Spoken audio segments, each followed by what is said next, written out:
ધારાસભ્ય કિરીટસિંહ ડાભીએ લોકશાહીની પવિત્ર ફરજ નિભાવી આજે સ્થાનિક સ્વરાજ્યની ચૂંટણી 2026 અંતર્ગત પોતાના ગામ સિંધરેજ ખાતે મતદાન કર્યું તેમજ ભાજપના વરિષ્ઠ આગેવાન ભૂપેન્દ્રસિંહ ચુડાસમાએ સરસ્વતી વિદ્યાલયમાં મતદાન કર્યું તેમજ જિલ્લા ભાજપ ઉપપ્રમુખ કનુભાઈ પરમારે મફલીપુર આંગણવાડી ખાતે મતદાન કર્યું।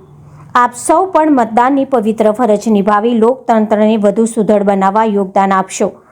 મોડું કર્યા વગર વિકાસ માટે મતદાન કરો અને અન્ય લોકોને પણ પ્રેરિત કરો અને સમગ્ર રાજ્યના શહેરમાં વિકાસને વેગવંતો બનાવવા સાથ અને સહકાર આપવા પ્રજાને અનુરોધ કર્યો। Chief editor Ganesh Rawat. સ્થાનિક સ્વરાજની ચૂંટણીઓ ચાલી રહી છે। આખા રાજ્યના મતદારોને હું વિનંતી અને અપીલ કરું છું કે ભાજપ તરફી જંગી મતદાન કરે અને ભાજપને જીતાડે, કારણ કે ભારતીય જનતા પાર્ટીની સરકારે અને સ્થાનિક સ્વરાજના બધા જ નગરપાલિકા, મહાનગરપાલિકા, તાલુકા, જિલ્લા પંચાયતે લોકોના કામો કર્યા છે।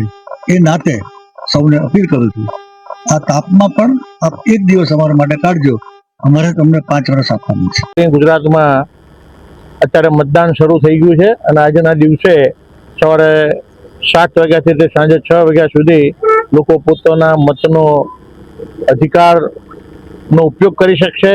અને અત્યારે અમારા ભારતીય જનતા પાર્ટીના તમામ કાર્યકર્તાઓ જ્યારે ઉત્સાહભેર જાણે કોઈ પ્રસંગ હોય એ રીતે ચૂંટણીના માહોલમાં કામ કરી રહ્યા છે અને મતદારોને પાણીના પીવાની સગવડ, બીજી અન્ય સગવડો લાવવાની, લઈ જવાની બધી સગવડો સાથે કોઈ પણ હોય બધાની વ્યવસ્થા। ગરમીના કારણે મતદાન ઓછું થવાની સંભાવના છે, પણ અત્યારે હાલ મારા ગામમાં લગભગ 25% વધારે મતદાન થઈ ગયું છે।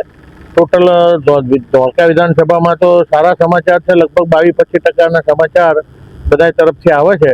પણ ઉત્સાહ પ્યારો કે તમામ સમાજના લોકો, તમામ પક્ષના લોકો અત્યારે मतदान गर्मी ने पण बाजू में राखी और मतदान कर रहा है। देश और प्रदेश की खबरों के लिए अभी सब्सक्राइब कीजिए इंडिया टीवी लाइव, साथ ही बेल आइकन को दबाना बिल्कुल ना भूलें, जिससे सबसे पहले खबर आप तक पहुंच सके।